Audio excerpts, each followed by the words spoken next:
Assalamualaikum warahmatullahi wabarakatuh. Perkenalkan, nama saya Muhammad Kuzam Rafa Ismail dengan NPM 2522011120. Jadi, saya di sini akan mengerjakan tugas yaitu menggambar, dan di sini saya akan menunjukkan apa saja yang dipersiapkan: buku gambar dan pensil warna dan pensil dan penghapus. Untuk selanjutnya, silahkan menyaksikan proses menggambar saya. Terima kasih.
Baik, di sini saya akan menjelaskan tentang komponen-komponen yang terdapat pada gambar yang telah saya selesaikan. Baik, saya akan menjelaskan mulai dari bagian kiri. Itu adalah sel normal. Untuk komponen pertama yaitu large sitoplasma atau sitoplasma luas, ruang antara membran sel dan inti sel. Pada sel normal, sitoplasma lebih luas dan seimbang, menunjukkan metabolisme sel berjalan baik. Yang kedua, spherical shape of nucleus atau inti sel berbentuk bulat. Inti sel tampak bulat dan teratur dan menandakan sel dalam kondisi sehat dan stabil. Yang ketiga, chromatin atau kromatin halus.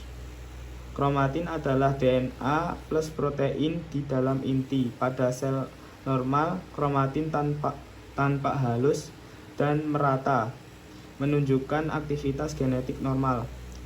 Yang keempat, single nucleus atau satu nukleus. Nukleus berfungsi membentuk ribosom. Sel normal umumnya hanya memiliki satu nukleus kecil.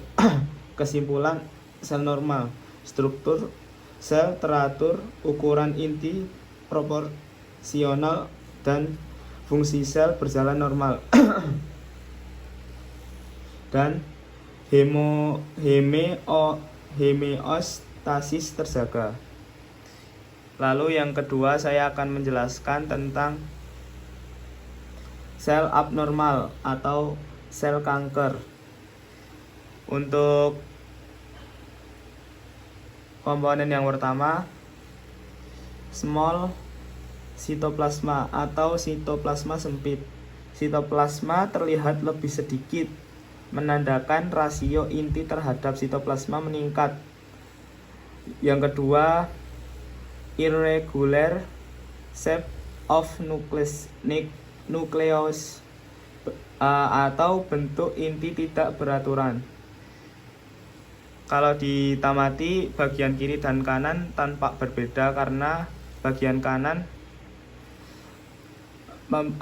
dalam bentuknya itu tidak bulat atau tidak beraturan ya. Inti sel tampak tidak bulat, bentuknya aneh, ciri khas sel abnormal atau kanker. Yang ketiga, multiple nucleoli atau banyak nukleus. Terdapat lebih dari satu nukleus menunjukkan aktivitas sintesis protein yang berlebihan. Lalu yang terakhir, yang keempat, koarse kromatin atau kromatin kasar. Kromatin tampak menggumpal dan kasar, menandakan perubahan genetik dan pembelahan sel abnormal. Kesimpulan dari sel abnormal, terjadi perubahan struktur inti dan sitoplasma. Fungsi sel terganggu dan homeostasis gagal. Untuk penjelasannya cukup sekian. Semoga apa yang telah saya sampaikan bermanfaat, dan mohon maaf apabila terdapat kesalahan atau yang lain saat saya penyampaian, mohon dimaafkan. Sekian, wassalamualaikum warahmatullahi wabarakatuh.